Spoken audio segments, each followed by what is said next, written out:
અસ્તિત્વની આજ્ઞા વગર, હવે અસ્તિત્વની આજ્ઞા આપણા સદગુરુ દ્વારા હોય અથવા અસ્તિત્વની આજ્ઞા આપણને આપણી પરંપરાના, આપણા બાપ દાદાના આદેશના રૂપમાં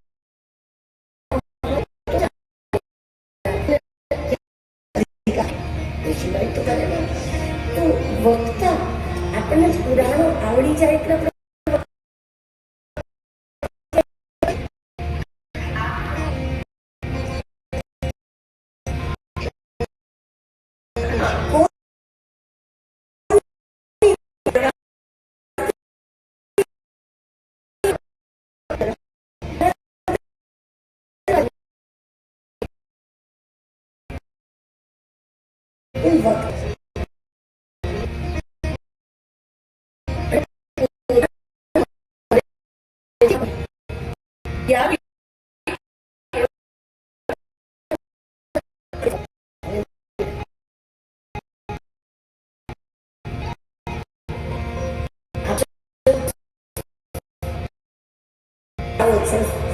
શાંતિથી શ્રવણ કરો છો એટલે સમજી શકો કે દરેકે દરેક સમજવા માટે અસ્તિત્વની આજ્ઞા હોય છે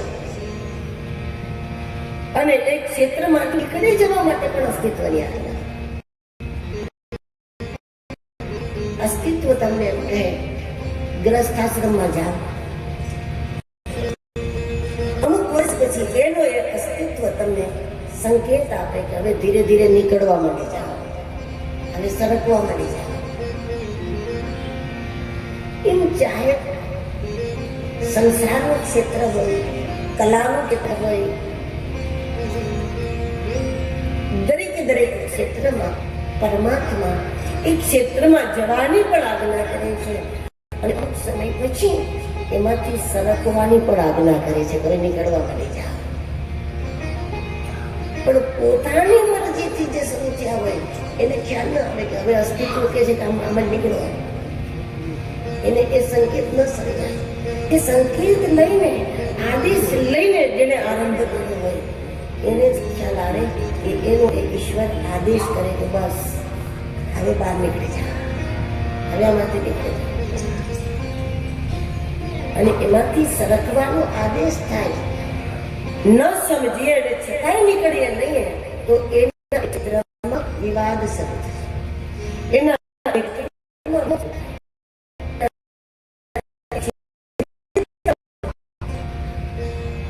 જે ઘર બાંધવામાં, જે ઘર પરિવાર જવામાં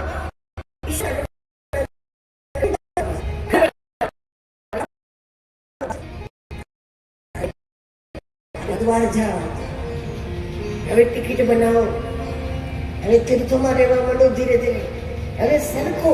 અને એ આજ્ઞા જો તમે ન સમજો તો એના એ ઘરમાં આપણા પ્રત્યે અણગમો ચાલુ થાય, આપણી ઉપેક્ષા ચાલુ થાય. આપણે 10 અવાજ દઈ તો અડધો ગ્લાસ પાણી માંડ પડે.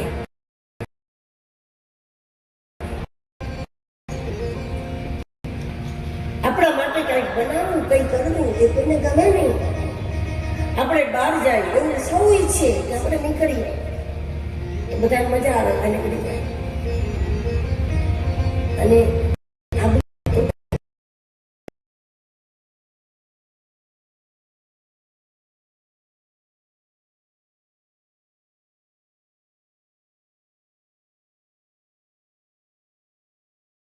એની જ પાસે આટલા પ્રશ્નોનો જવાબ છે, અથવા એમનામાં જ આપણી અંદરથી કલિયુગને દૂર રાખવા.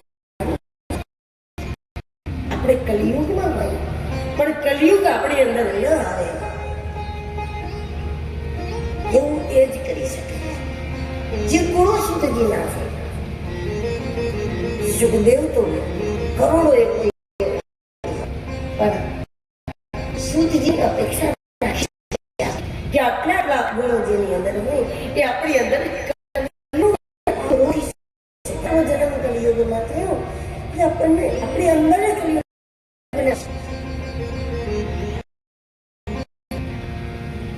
તો એવા શુદ્ધજી સામે આ જિજ્ઞાસા છે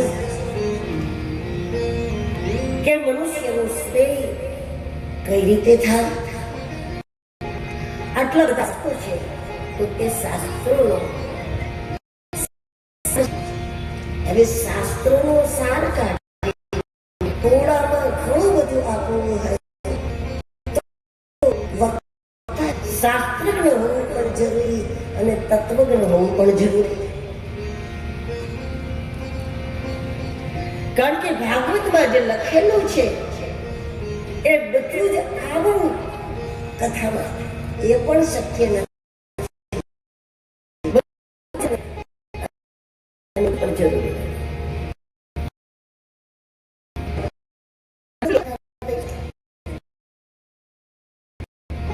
પણ બધું આવેલું એનો એક ઉપાય છે કે એનો રસ કાઢી દેવામાં આવે. માટે જગ્યા રહે પપૈયું ખાઈ લો તો પેટ ભરાઈ જાય.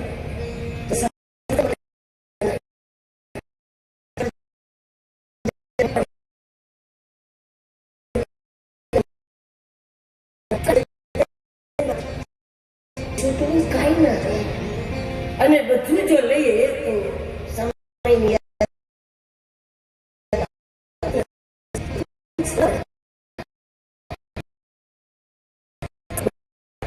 એનો મતલબ આ તત્વ દ્રષ્ટિથી કરવા આવે તો સારા આવી જાય. મિક્સ જ્યુસ બનાવો તો બધું આવી જાય, બધા ફળ આવી જાય.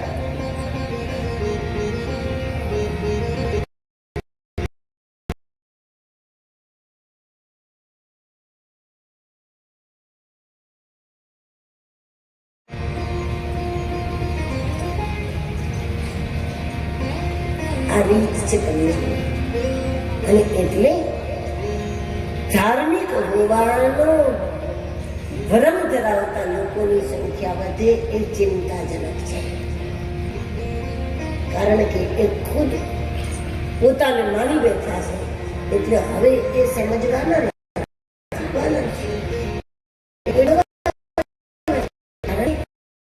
ધાર્મિક જે માની લીધા એ જ સાંભળે. એને જે સાંભળવું છે એ સાંભળે.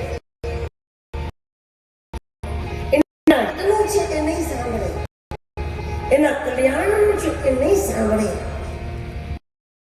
કારણ કે એમાં સચ્ચાઈ હશે એનાથી સહન નહીં થાય. એને જે સાંભળવું છે એ જ સાંભળશે.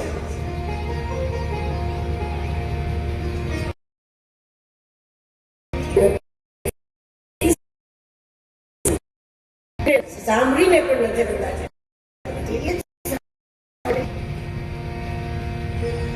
આ લોકો બહુ ચિંતાજનક છે.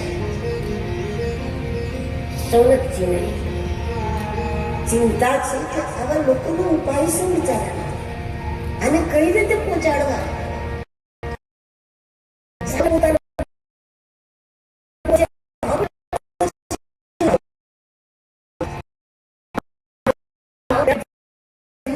પછી એનો નંબર પહોંચેલા અને જે અડધે રસ્તે નથી. આનું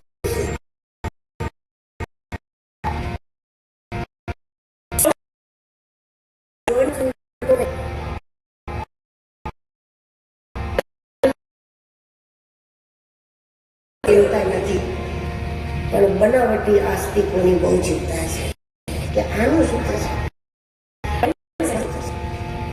લઈ જશે સમાજ, ક્યાં લઈ જશે. તો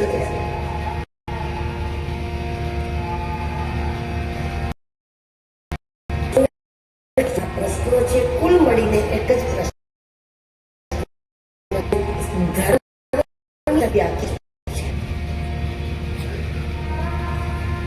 ધર્મ પણ લોકો ધર્મ ગ્રંથોની કહાની પકડી લે છે અને એનો